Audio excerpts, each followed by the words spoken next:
Mesdames, Mesdemoiselles, Messieurs, bonjour. Nous sommes le samedi 15 juin. Vous allez vous dire, mais pourquoi s'adresse-t-il de cette façon? Eh bien, je m'adresse à vous. C'est un clin d'œil en fin de compte.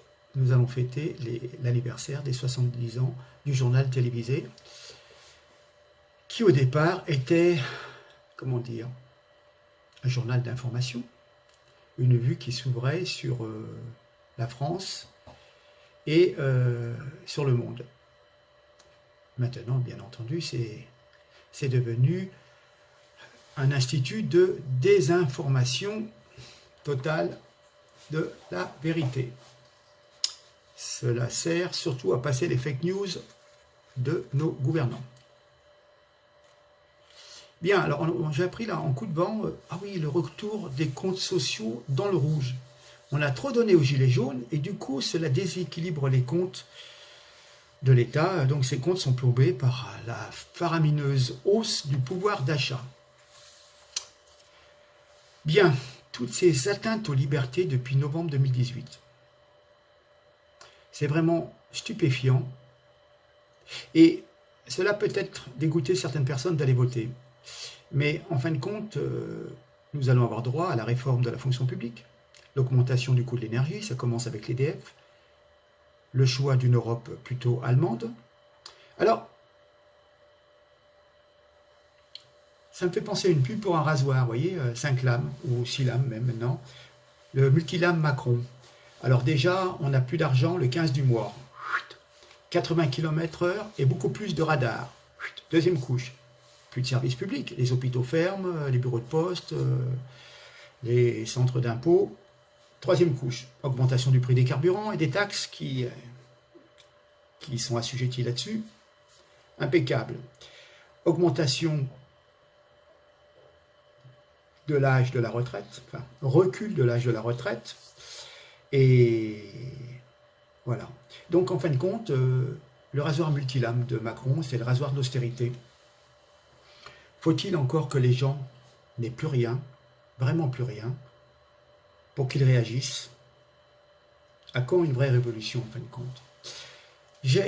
Comment dire, si peu, un Français sur deux s'est déplacé pour aller voter, alors qu'on est en crise maximum. Pendant 7 mois, les Français étaient dans la rue, ça brûlait, ça caillassait, ça gazait, mais seulement un Français sur deux se sent concerné. Alors, pour ceux qui n'ont pas voté, je veux dire, franchement, il y avait 34 listes. Bon, ne me dites pas que tous pourris, tous les mêmes. Bon, il y avait certainement le choix en fonction de vos affinités. Mais à force de jouer à l'autruche, vous jouez à l'autruche et vous mettez la tête dans le sable. D'accord? C'est bien. Comme ça, vous êtes dans votre truc. Vous mettez la tête dans le sang, vous ne voyez pas les problèmes. Simplement, n'oubliez pas qu'il y a une partie de votre anatomie, n'est-ce pas, qui se retrouve dressée et bien voyante. Et en fin de compte, vous vous faites enfiler par les gens qui sont au pouvoir. Vous avez beau dire « je ne veux rien savoir », c'est tous des enfoirés. En tous les cas, ils ne se privent pas de vous empapaouter dans la partie restée à l'extérieur du sol. Ceci est dit. Alors maintenant, je décerne le Grand Prix d'interprétation à Emmanuel Macron, un leader du socialisme. J'y viens. C'était le 100e anniversaire de l'Organisation internationale du travail. C'est quelque chose qui est apparu à la suite du traité de Versailles entre les vainqueurs de la Première Guerre mondiale. Donc, Macron y est allé de son discours assez exceptionnel sur la lutte contre les inégalités sociales et la nécessité, dans ce but, de renforcer la coopération internationale. Il a dénoncé devant l'Organisation internationale du travail à Genève les dérives d'un capitalisme devenu fou au sein d'organisations comme le FMI ou l'Organisation mondiale du commerce, l'OMC, qui privilégient l'économie au contraire des droits sociaux. Dans un discours de 3 quarts d'heure, mardi dernier, à Genève, Emmanuel Macron a évoqué l'importance, mais vraiment l'importance, du dialogue social et de la négociation pour faire face au dérèglement du capitalisme actuel, porteur d'un risque de crise sans précédent. Non mais attendez, je rêve. Hein. Macron négocie. Il envoie les CRS gazer, charger, matraquer, mutiler les gilets jaunes. C'est ce qu'il appelle un dialogue social et de la négociation. Non mais attendez, je rêve. Enfin bon, déjà en 2009, Sarkozy était venu aussi devant l'OIT dénoncer un capitalisme financier devenu fou et appelait à des mesures de réglementation contraignantes qui n'ont bien entendu jamais vu le jour. Donc Macron n'a pas dérogé à la règle, prononçant les mêmes mots, les mêmes fables. Mais en parlant des Gilets jaunes, le chef de l'État a reconnu quand même avoir fait une erreur fondamentale. Écoutez bien, non pas de fond, mais de méthode. Nous avons peut-être parfois construit des bonnes réponses, mais trop loin de nos concitoyens en considérant qu'il y avait des sachants et des subissants. C'est une erreur fondamentale, a-t-il admis. Donc il a réclamé le retour à une économie sociale de marché où chacun trouve sa part, au lieu d'une captation des richesses par quelques-uns. Sinon, on nourrit les extrêmes, a-t-il dit.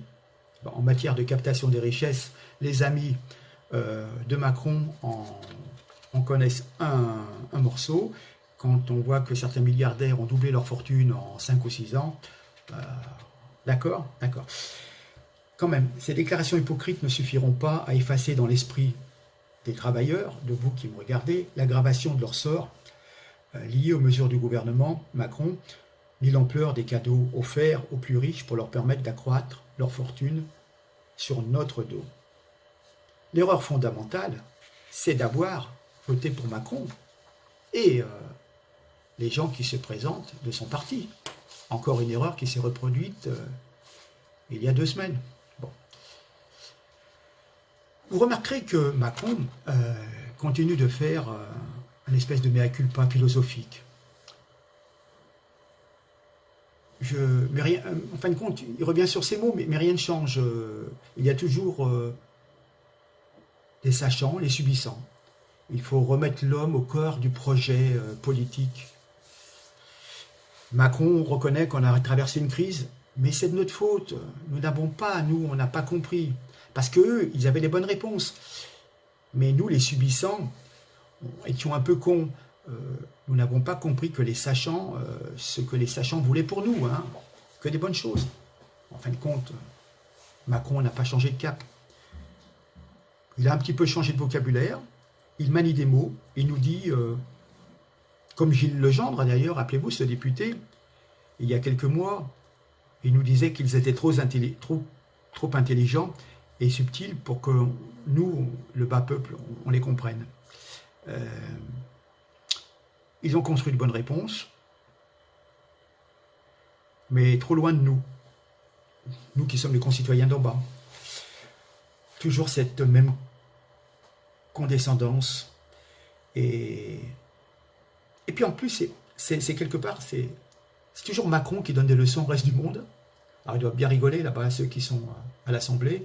Et puis, il donne toujours des leçons aux Français, mais comme d'habitude, en étant à l'étranger, vous voyez, donc c'est encore plus rabaissant. Enfin, lui, c'est tout, et nous, nous sommes que des subissants qui ne comprenons rien. D'ailleurs, il nous dit, hein, petit peuple, écoutez-nous, nous les élites, savons ce qui est bon pour vous. Hein, voilà. Mais ma foi. Donc, Macron vient nous donner des leçons de morale, lui qui a empêché Montebourg de sauver Alstom, lui qui a favorisé le rachat donc, de cette entreprise centenaire par General Electric, tous ces savants qui nous envoient, tous ces sachants, parce qu'ils sont sachants, qui nous envoient depuis 40 ans dans le mur avec une dette monstrueuse, une dette qui atteint maintenant pratiquement 100% du PIB. Bientôt on va rejoindre la Grèce. Hein. Bon. Et quelles étaient ces réponses en fin de compte il y a 7 mois, ces soi-disant bonnes réponses? Le 80 km/h, la taxe carbone, le matraquage fiscal. Il ne se remet pas en cause, hein. Il nous dit qu'il va nous les représenter différemment, puisque nous ne comprenons pas encore. Hein. Donc il va nous les présenter sous notre sauce, mais ça sera toujours la même chose. Et puis, il nous parle de la liberté. La liberté pour la retraite. C'est fantastique. Hein. Vous aurez le choix. Vous aurez le choix de partir plus tard, à 64 ans, avec le montant que vous auriez eu avant en partant à 62 ans. Sinon, vous avez le choix de gagner moins en partant plus tôt. Ah, fantastique, hein? Ah bon.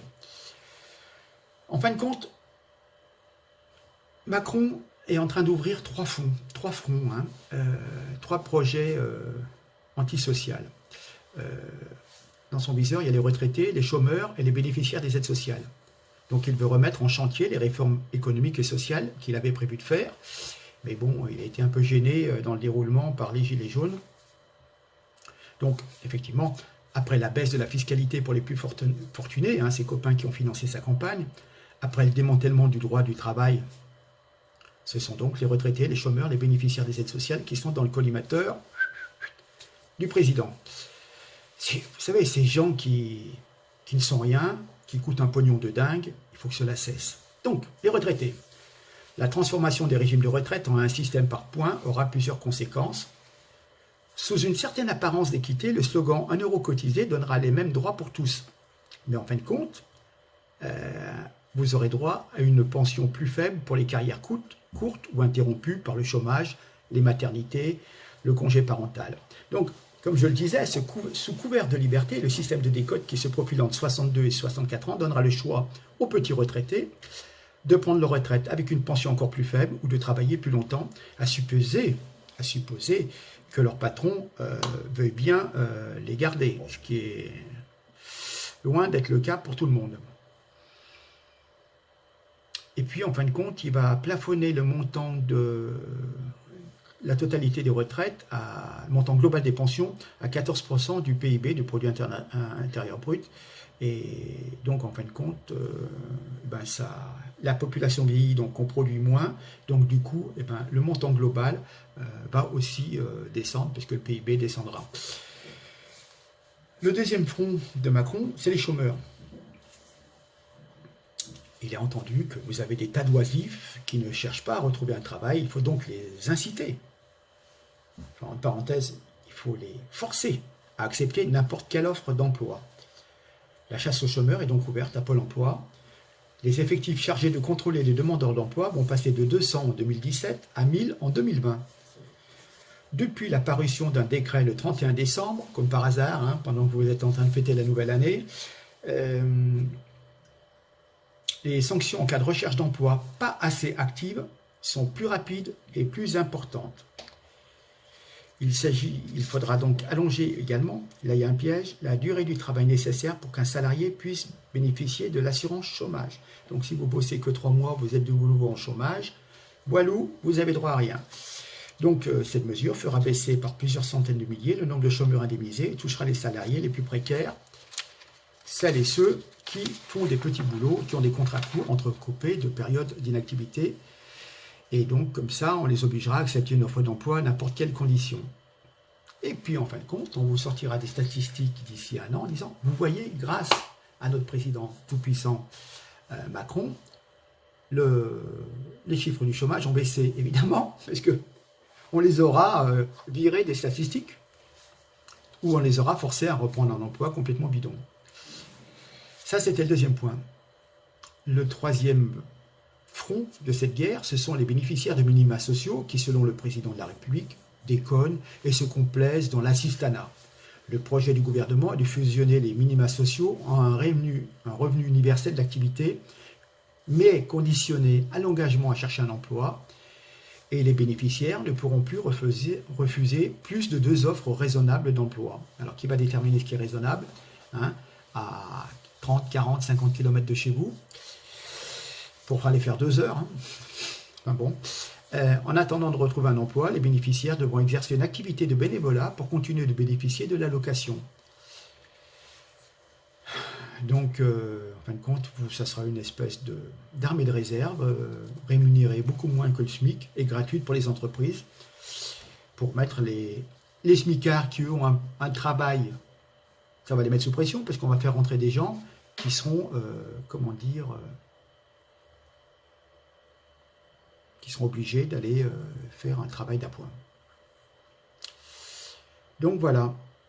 Donc évidemment, cette guerre sociale a 2 objectifs. Faire baisser la dépense publique la dépense publique afin de financer les réductions d'impôts pour les plus riches, tout en réduisant le déficit public, d'autre part exercer une pression à la baisse sur les salaires. Les ordonnances Pénicaud visaient déjà cet objectif en rendant plus précaire le statut des salariés afin qu'ils acceptent de travailler plus pour gagner moins, sous peine évidemment de perdre leur emploi. Les réformes de l'assurance chômage, quoi qu'on en dise, les assurances chômage et les minima sociaux vont précariser un peu plus celles et ceux qui n'ont pas de travail en les forçant à accepter une offre d'emploi parfois très éloignée, moins bien payée ou plus pénible que l'emploi qu'ils avaient précédemment. Voilà, donc en fin de compte, nous aurons des milliers, des centaines de milliers, des millions de personnes qui seront les victimes de la guerre que M. Macron commence contre les classes populaires. Et cela va engendrer, comment dire, une plus grande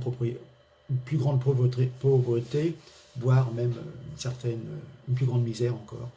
C'est la guerre sociale, c'est son projet, hein, c'est son projet. Voilà, le social c'est une chose, on va passer aux relations internationales. Il y avait un match contre les Turcs. Enfin, je me suis toujours demandé pourquoi on joue les hymnes nationaux en début des matchs, enfin les matchs internationaux de football. Est-ce que c'est la fierté nationale attachée aux hymnes, une fierté un petit peu belliqueuse quand même, en ce qui concerne la Marseillaise? Et puis en fin de compte, c'est un jeu de ballon dans lequel il y a beaucoup de millionnaires. Mais un champ sous lequel sont morts des hommes, des militaires, durant tant de guerres, et jouer cet hymne pour un sport, aussi intéressant puisse-t-il être pour un public averti.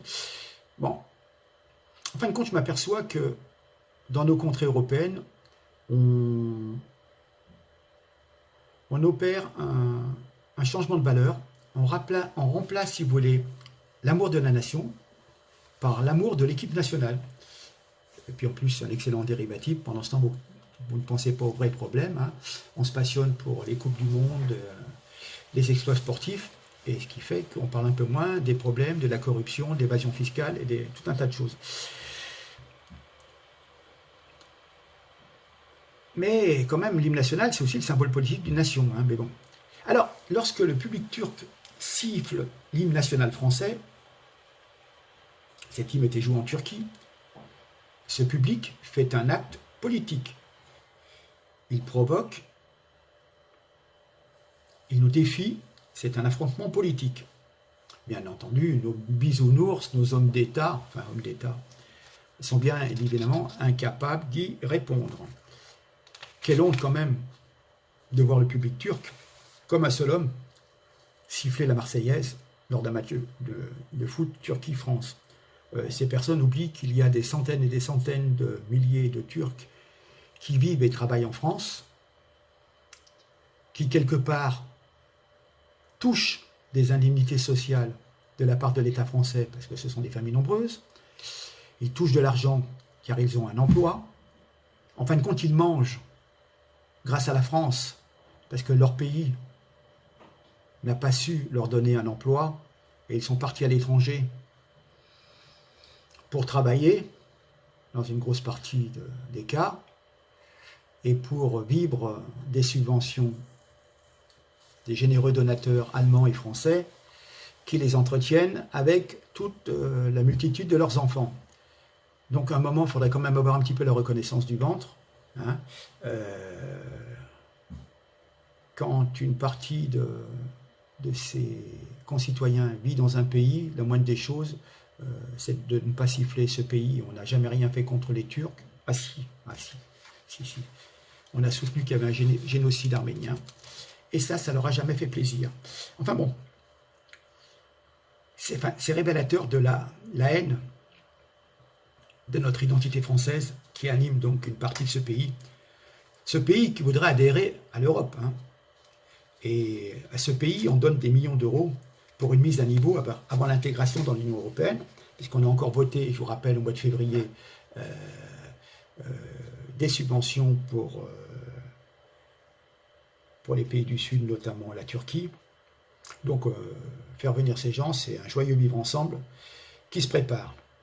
Croyez-vous que la FIFA va sanctionner cette attitude indigne et cette insulte au peuple français?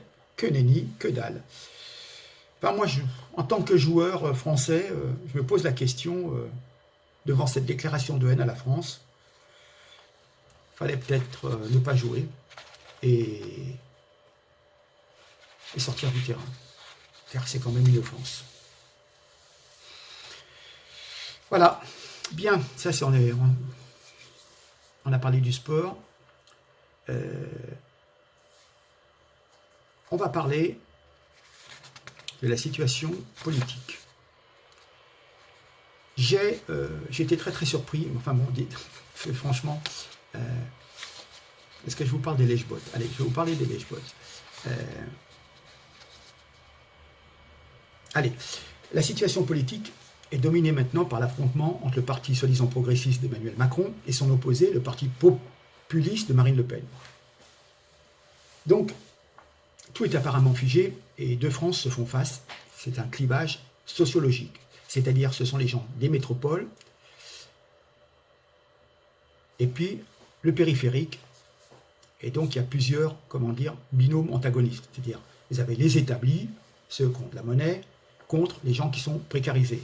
Vous avez les hyper-diplômés qui sont contre les gens moins diplômés. Ce sont des gens qui sont victimes du collège unique de l'éducation nationale qui a fait des tas de bacheliers, mais qui sont chômeurs, parce que tout le monde devait passer le bac.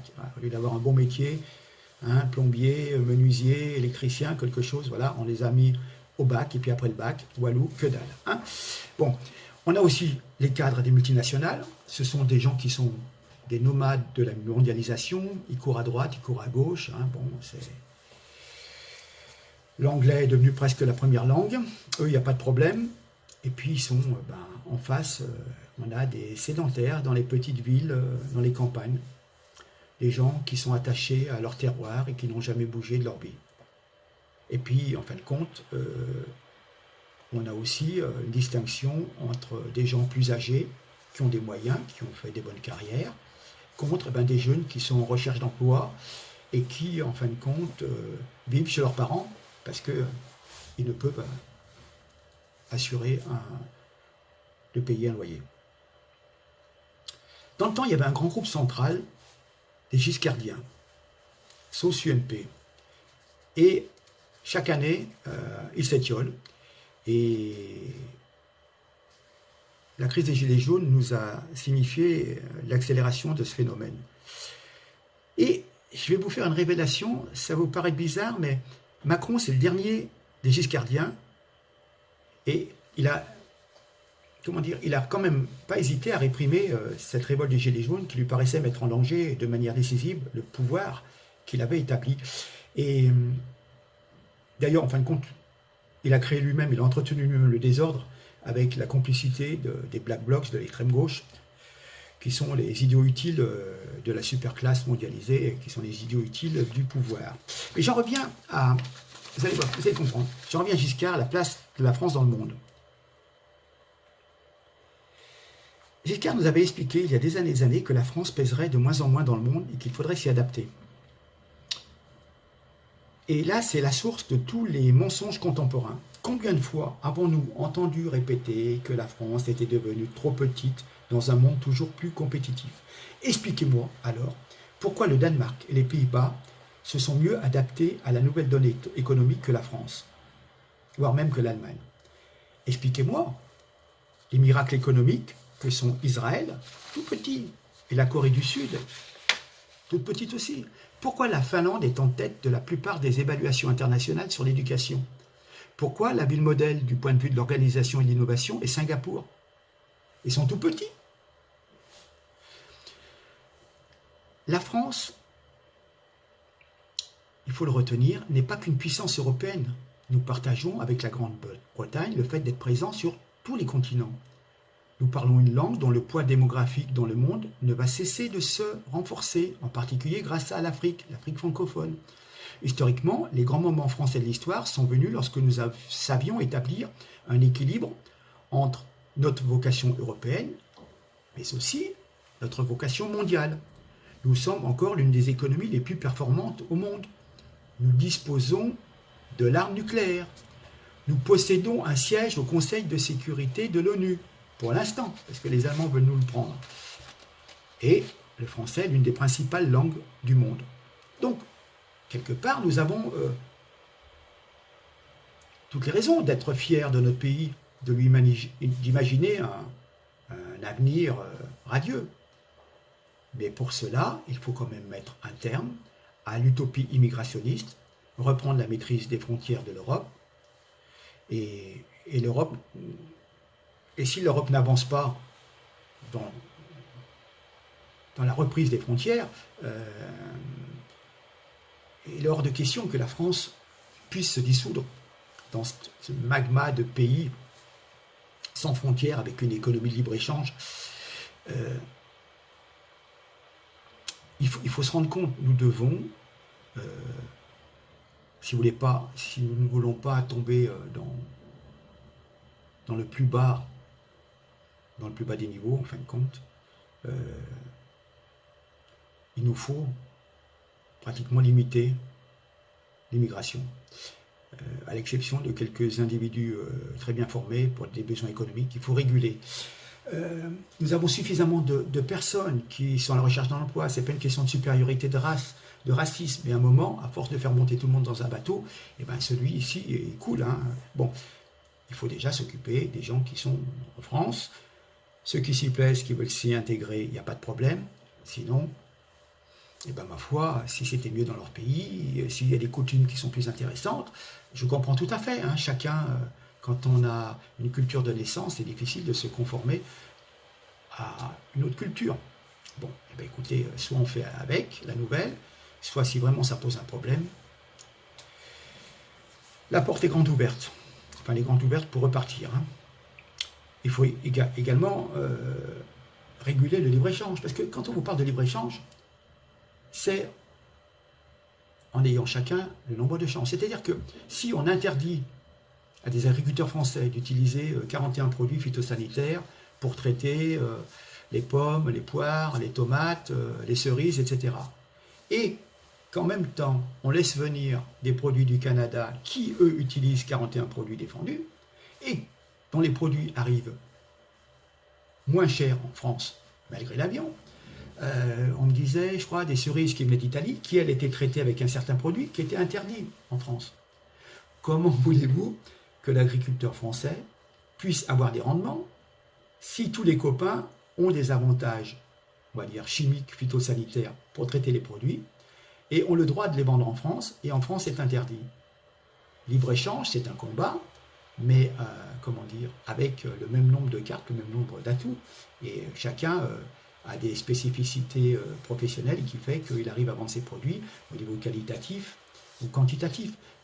Mais si tous les gens qui travaillent en France ont une main attachée dans le dos à cause de la réglementation française, et que cette même réglementation française laisse rentrer tous les produits toxiques de l'étranger dans nos hypermarchés, sur nos marchés, dans nos circuits de distribution, c'est plus du libre-échange. Vous voyez ce que je veux dire? Enfin bon, que dire? Ben, il faut aussi une droite des libertés. La droite, ça peut être aussi du lien social, du rayonnement français. Il faudra certainement qu'il y ait un autre pôle à droite, mais pas En Marche. Enfin, En Marche, on ne sait même pas si la droite ou si la gauche.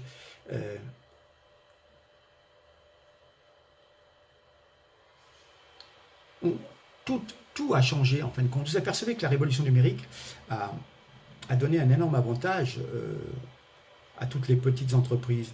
Je peux aujourd'hui créer mon entreprise à partir d'un smartphone qui me donne accès à bien plus d'informations que dans les années 60, l'unique ordinateur du Pentagone.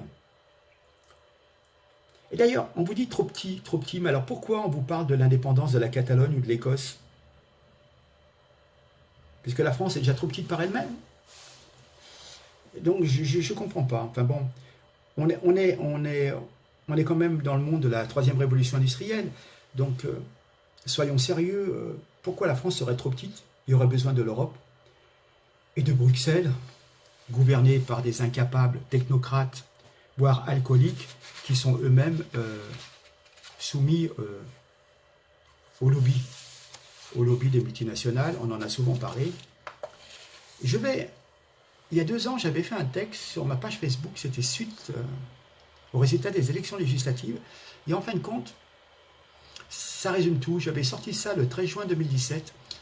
Et je disais, avec 51% d'abstention, les Français adressent un message. Ils savent que ça ne sert à rien de voter, qu'on se moque d'eux. Ils sont dégoûtés. Vous et moi, nous sommes dégoûtés. Et avec le système majoritaire, Macron recueille 14% des électeurs inscrits et obtient 70% des sièges à l'Assemblée nationale. Et je disais à l'époque, il y a 2 ans, on va droit vers la dictature. Je disais également, les Français continuent de voter pour les mêmes, ceux qui ont fait la preuve de leur incapacité à solutionner nos problèmes lorsqu'ils étaient à l'époque sous le label Parti Socialiste. Mais combien de temps faudra-t-il aux électeurs pour s'apercevoir de leurs erreurs? Et 2 ans après, rien n'a changé. On est de plus en plus à communiquer, à parler, à faire des vidéos, et on a toujours un Français sur 2 qui ne va pas voter. Donc j'en viens à me demander si le vote ne devrait pas être obligatoire. Est-ce que franchement, nous qui avons l'habitude de tout attendre de l'État, nous n'avons pas de travail, nous allons au Pôle emploi, nous sommes malades, nous allons aux urgences, c'est d'actualité. Vous voyez, tout est payé par l'État et nous ne pouvons pas prendre un quart d'heure un dimanche matin pour aller voter, pour choisir, peut-être pas le meilleur, mais le moins mauvais. Franchement, quelque part, vous n'avez pas un peu honte? Sur 34 listes, vous n'avez pas trouvé un, même le parti des animaux, si vous voulez, parti animaliste, où il y avait d'autres partis écologiques qui n'étaient pas inféodés à Macron et aux multinationales. Donc, sincèrement, je trouve qu'on est des enfants gâtés. Je vous ai expliqué il y a quelques jours les avantages que nous avait donné le Comité national de la résistance, le CNR, avec tout ce qu'a fait l'État pour nous au niveau de la création d'EDF, la SNCF, tout était pris en charge. Et on en a bénéficié pendant des années, des soins gratuits, des remboursements, d'une électricité relativement bon marché par rapport aux autres pays européens. Et tout ça part, tout ça s'en va. On se laisse dépouiller sans rien dire. En fin de compte, j'ai l'impression que le Français était une personne chaudement vêtue qui avait tout pour affronter l'hiver. Et au fur et à mesure, les gouvernements successifs nous dépouillent et on se retrouve, comment dire, en slip, en caleçon et en chaussettes. C'est laissé dépouiller, vraiment sans rien dire. C'est déplorable. Je vous laisse et puis encore merci pour les intéressants commentaires et n'hésitez pas à partager. Il y a pratiquement 3000 abonnés et puis partagez un maximum et puis ma foi, si ça peut faire avancer un petit peu une certaine prise de conscience, et ben je n'aurai pas perdu mon temps et puis j'espère que vous ne perdez pas le vôtre. Allez, encore merci, à très bientôt. Allez, passez un bon week-end, au revoir.